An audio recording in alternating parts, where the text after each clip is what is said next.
Do you ever feel like you're doing everything you're supposed to, but still can't seem to get ahead financially? You work hard, you save when you can, you try not to spend too much on things you don't need. And yet, the end of the month still feels like this quiet scramble. Checking your bank balance before swiping your card, moving a little money from savings just this once, wondering if this is really all there is. If that sounds familiar, I want you to know, you're not alone, and you're not failing. A lot of adults in their late 20s to 40s are walking through life with that same question in the back of their mind. Why isn't this adding up? I thought I'd be further along by now. The truth is, we were never taught how to make money work for us, especially when we're not earning six figures or climbing some picture-perfect career ladder. The world tells you to just budget better, invest early, or live below your means. But what if your rent already takes up half your paycheck? What if you're supporting aging parents and raising kids? What if saving for retirement feels like a fantasy when you're just trying to survive the present? So today, I want to have a real conversation. One that isn't about guilt or unrealistic expectations. One that meets you right where you are, even if where you are feels messy or uncertain. Because there are money moves that can change your life. They're not flashy, and they won't make you rich overnight, but they will give you more peace, more control, and more space to breathe. And you don't need a high income to get started. I know this because I've been there too. Not long ago, I was stuck in that constant cycle, just trying to stay afloat. I had a modest salary, no family safety net, and a growing sense of anxiety every time the car made a weird noise or a bill came in higher than expected. I kept thinking, is this what being an adult is? Just managing one small crisis after another? Then I hit a point where I realized I couldn't keep waiting for things to change. I had to take charge, even if it was in small, imperfect steps. So let's start with something simple, but powerful. It begins with awareness. One of the smartest money moves you can make before 40 isn't some complicated investment strategy. It's this. Get painfully honest about where your money is going. I'm not talking about tracking every penny or downloading 5 budgeting apps. I mean sitting down just once with your full financial picture. Pull up your bank statements from the last 3 months. Don't judge. Don't flinch. Just look. What are the patterns? Are there subscriptions you forgot about? Takeout habits that have slowly crept up? Unexpected charges you didn't even notice? When I did this the first time, I felt a little sick. There were charges I'd forgotten, patterns I didn't want to admit. But buried in all that noise was something more important: clarity. I saw for the first time the invisible leaks in my financial ship. And once you see the leaks, you can start patching them. The next shift came when I stopped trying to save what's left and started paying myself first. You've probably heard that phrase 100 times. I had too, but hearing it and living it are two different things. For years, I'd wait to save whatever was left at the end of the month, and surprise, there was never anything left. The bills, the groceries, the small indulgences, they always came first. And I'd tell myself, next month, I'll do better. The moment I started treating saving like a non-negotiable bill, transferring even just $50 to a separate account the day my paycheck hit, everything shifted. That small act sent a signal to my brain. I matter. My future matters. Even on a modest income, that habit builds trust with yourself. It doesn't matter if it's $20 or $200. What matters is the consistency. Over time, those little deposits add up. And more importantly, they shift the story you're telling yourself from "I can't afford to save" to "I'm building something." But here's the thing, no one tells you. Getting smart with money doesn't mean never spending. It means spending on purpose. There's this guilt that so many of us carry around our spending. Every coffee, every new pair of shoes, every moment of joy feels like a small betrayal of our future. But what if your budget actually included joy? What if your financial plan made space for the things that light you up without derailing your goals? One of the biggest realizations I had was that I wasn't bad with money. I just didn't have a plan. I was reacting, not deciding, and that's what I want to help you change. Imagine waking up and knowing your bills are covered, your savings are growing, even just slowly, and you still have room to enjoy your life. That's not a fantasy. That's what happens when you start making intentional, smart choices with the money you have now, not some future version of you who earns more. And I want to say this clearly. It is not too late. I've seen people turn their finances around in their late 30s, 40s, even 50s. The key isn't age, it's awareness and action. And if you're watching this, you're already taking that first step. So if you've been feeling stuck or ashamed or just overwhelmed by the pressure to have it all figured out, I want to remind you, you don't have to get it perfect. You just have to start. And you can start today, even with a modest income, even with bills and stress and responsibilities, even if you've made mistakes in the past. None of that disqualifies you from building a more stable, peaceful financial future. All it takes is the willingness to look clearly, act intentionally, and keep showing up. Let's keep going. So where do we go from here? You've looked at your money with open eyes. You've started to carve out something, anything for yourself, before the rest of the world takes its share. And maybe for the first time, you're starting to feel that small shift inside. I'm not just surviving anymore. I'm choosing. And that's where the next move comes in. It's one of the hardest for most people, especially if you grew up watching your parents struggle or hearing that money was tight. It's this. Stop treating debt like a normal part of life. Now, I'm not here to tell you to feel bad if you've got debt. Most people do. Student loans, credit cards, car payments, they're everywhere. And for a long time, I thought they were just part of being an adult. You borrow, you pay interest, and you hope to get ahead someday. But here's the truth I wish someone had told me sooner. Debt quietly steals your freedom. It's not just the monthly payments, it's the mental weight, the feeling that part of your paycheck is already spoken for before it even hits your account. It's that quiet background noise of worry that you carry into every decision. Can I afford this? Should I wait? What if something goes wrong? For me, it wasn't even a huge mountain of debt. It was a few credit cards that had slowly crept up, used in emergencies, or on impulse, or just to fill the gap when life cost more than my income could cover.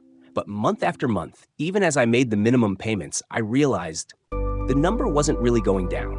And every time I wanted to save for something big or take a breath, I felt like I was dragging this invisible anchor behind me.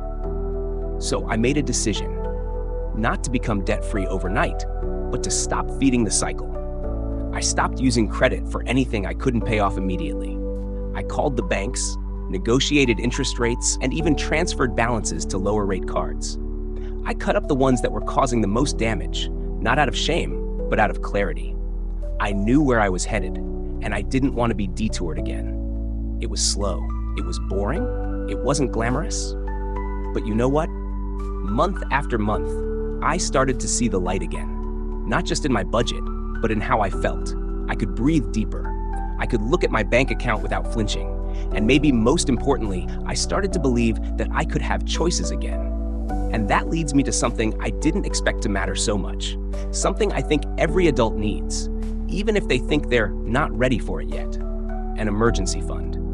Now, before you roll your eyes or click away, hear me out. I used to think emergency funds were only for people who already had money. Like, how am I supposed to save for something that might happen when I can barely cover the things that already are happening? But that's the trap. Emergencies don't wait until we're financially ready. The car breaks down, a job disappears, a medical bill shows up out of nowhere.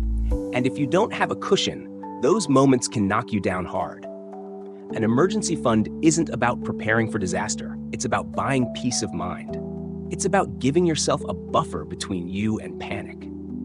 Even if it's just $500 in a separate account at first, that little buffer can be the difference between a crisis and an inconvenience.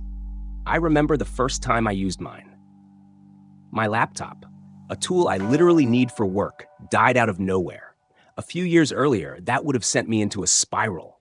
I would have been scrambling to find a credit card that wasn't maxed out, or begging for a payment plan, or telling myself I could just get by without it. But this time, I had the money. It wasn't fun to spend it, but it felt powerful. I handled the problem. No debt, no drama, no panic. And the next day, I started building that cushion back up again. Because I knew how it felt to be caught off guard, and I knew I didn't want to feel that way again. It's wild how differently you walk through life when you know you're covered, even just a little. And that sense of stability, even on a modest income, is something no one can put a price on. But here's another piece that rarely gets talked about when we talk about smart money moves, especially in your 30s and 40s. You've got to start thinking long term, even if the short term feels chaotic. And I get it. Thinking about retirement or investing feels kind of laughable when you're trying to stretch your paycheck through the month. For a long time, I thought things like 401ks or IRAs were for other people. You know, the ones with the corporate jobs and the matching contributions and the extra cash lying around. But the truth is, you can't afford to wait. I used to tell myself, I'll start investing when I make more. And then one day I did the math, and I saw how much not starting earlier was costing me. Not in some abstract way, but in real, tangible dollars. It turns out that starting small, even $50 or $100 a month, can make a massive difference when you give it enough time to grow. I'm not here to push you into becoming some kind of finance expert. I'm just saying, your future self deserves something. Even if you're not ready to max out retirement accounts or dive deep into the stock market, you can start small. A simple account, a consistent contribution, a little momentum. And every time you add to it, even if it's just a little, you're sending a message to your future self. I've got your back. That's what this whole journey is about. Not becoming rich or perfect or some ultra-productive budgeting machine. It's about feeling grounded in your own life. Feeling like you're in control again, even when the world is chaotic, especially then. So if all you can do right now is make one small change, start there. Don't underestimate what it can lead to. We're not done yet. There's still more to unpack, because money is never just about money. It's about how we feel, how we love, how we dream. And that part, it matters just as much. If you're still with me, first of all, thank you. It means you care about your future. It means you're showing up for yourself, even when it feels uncomfortable or overwhelming or unclear. That matters. And honestly, that already sets you apart. Because most people don't talk about money like this. We're taught to keep it quiet, to pretend we're doing fine, even if we're drowning. We scroll through social media and see people our age buying homes, taking vacations, investing in things we've never even heard of. And we wonder, what am I doing wrong? But here's the truth you don't see in those polished posts. Most people are figuring it out as they go. Most people have debt or anxiety or some part of their financial life they're avoiding. You are not behind. You're just waking up. And when you wake up, you can begin to rewrite the story. I want to talk about one last shift, one that changes how you think about money, not just how you manage it. Because even with a great budget and a growing emergency fund, it's hard to move forward if deep down you still believe that money is a source of stress, not security. So here's that last money move. Start defining wealth on your own terms. I know that might sound vague, but let me explain. Wealth isn't just about how much you earn or what you own. It's about how you live. It's about whether you feel free to make choices, to take a break when you need it, to support the people you love, to invest in your health, your dreams, your peace. For a long time, I thought wealth meant owning a house by a certain age, having a fancy job title, a car with leather seats. I thought it meant never worrying about bills again, but over time, I realized none of that mattered if I still felt trapped in a life I didn't love. True wealth, for me, became something quieter, the ability to say no to work that drained me, to take a random day off and not panic about the paycheck, to help a friend without putting myself in crisis, to sleep through the night without worrying about overdraft fees. And yes, those things took time. They took decisions that weren't always easy, like cutting back when I wanted to keep up, saying no when I really wanted to say yes, choosing a simple life over a successful-looking one. But what I got in return was space, breathing room, confidence. That's the kind of wealth I want for you. It doesn't matter if you don't have a big income. It doesn't matter if you're starting late or starting over. If you can start to shift your mindset from how do I look rich to how do I live free, you will start to build something real. I've seen it happen. I've seen parents working 2 jobs who slowly built up a savings buffer and finally got a weekend back. I've seen teachers and nurses and retail workers start investing $50 a month and years later have thousands set aside, something they never thought was possible. I've seen people walk away from jobs that burned them out, not because they suddenly got rich, but because they planned ahead, simplified, and trusted themselves enough to leap. And I've seen people just like you, break generational patterns of financial fear and create something new for themselves and their kids. That's what smart money moves are really about.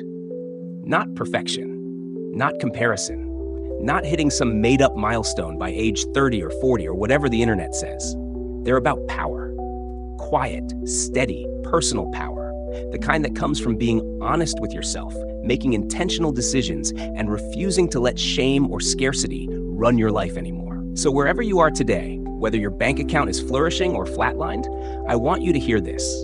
You're allowed to start, you're allowed to learn, you're allowed to grow, and you are not too late. Money doesn't define your worth, but how you relate to it can absolutely shape your peace, your freedom, and your future.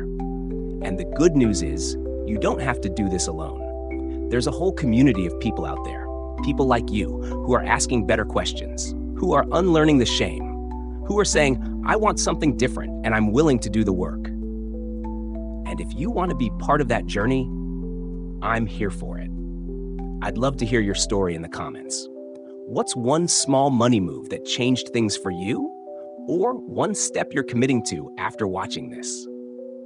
If this video helped, it would mean a lot if you hit that like button and subscribed. Not because I'm chasing numbers, but because that's how these messages reach more people who need them. People who might be one honest conversation away from turning things around. So thank you for being here, for listening, for caring. And wherever you are on this journey, whether you're crawling, climbing, or just catching your breath, remember this: you are not stuck. You are not broken. You are not behind. You are learning. You are growing. And you are moving forward, even if it's one imperfect, courageous step at a time. Your story isn't over. It's just getting started.